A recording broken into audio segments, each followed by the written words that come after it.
If someone were to give you a sheet of paper that had a list of all the little things that we, as teachers, need to consider when planning for a lesson, well, your head may just about explode. Content, goals, objectives, materials, timing, state standards, organization, activities, assessments. And we can't forget those shining little stars that make up the main purpose of why past, future, and current educators choose to do what they do, the students. Hopefully, knowing your content area will be the least daunting of them all. Except for maybe when you come across that student, let's call him Bob, sitting in the front row who frequently likes to hint at the fact that he may just be smarter than you. Yeah, you better know your stuff. Bobs are out there. But for the most part, knowing your content area, be it English, math, history, science, music, or art, should be your foundation, and when planning instruction, probably the least of your worries. And really, the students, yep, even the Bobs, should be the driving force in all of your planning, and the one thing out of that entire list that lights a little spark inside of us.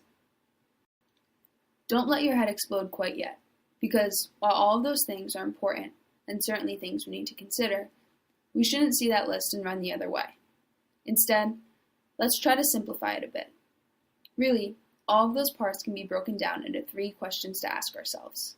3 questions that we can always refer back to, and that you'll see have very much to do with one another. Number 1, what is it that I want my students to learn? Number 2, what models and activities am I going to use to help them learn it? And then number 3, how am I going to check for understanding? Okay, let's go through the steps and see how this big list of little yet essential things begin to work their way in. Number 1, what is it that I want my students to learn? Are we back to the hard stuff again? I mean, come on, that's a pretty big question. And I know what you're thinking. There's so much to choose from. We're teachers, and with that, we're passionate about our subject area. So I know. Too much content, too little time. And you're right. But the fact of the matter is that there are standards, specific state standards, be it Common Core or SOLs, that we must teach. And believe it or not, they're meant to help us narrow down what it is we want our students to learn in a given lesson. So yes, you pick what you want your students to learn based off the local and national standards that you have to work with. But then what? Well, before moving on to question 2, remember what we said about the 3 of them being related to one another. It may help to look at it this way. See, it's really just one big loop, and there's a word for this.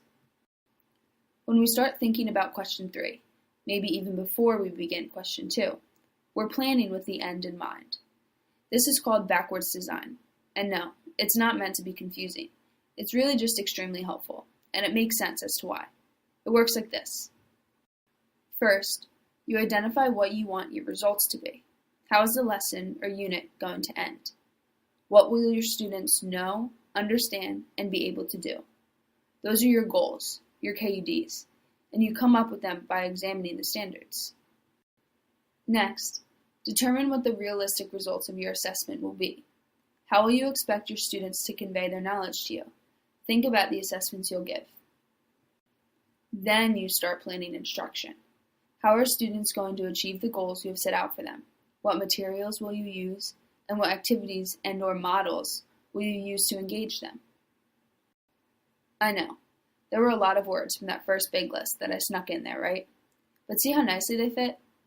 Through backward design, you may just find that answering question 2 is a lot easier. Let's go over some of those words, because while they're not supposed to overwhelm you, they are not meant to be skimmed over either. Your goals, your objectives, call them KUDs. These are extremely important because they help establish a sense of direction right away and sort of guides the learning process. It lets you communicate with your students about the things they will learn and, more importantly, where they're headed. The Ks, your know objectives. These will be the goals that give students the vocabulary or specific details of the content you're addressing. The understand objectives are your broad, big ideas. These goals will be the most abstract, but are important for students' overall understanding of the content. Your Ds, the do objectives, will be the most concrete. These are the goals you have for your students that will result from instruction. You'll be able to observe and measure them. created using Powtoon.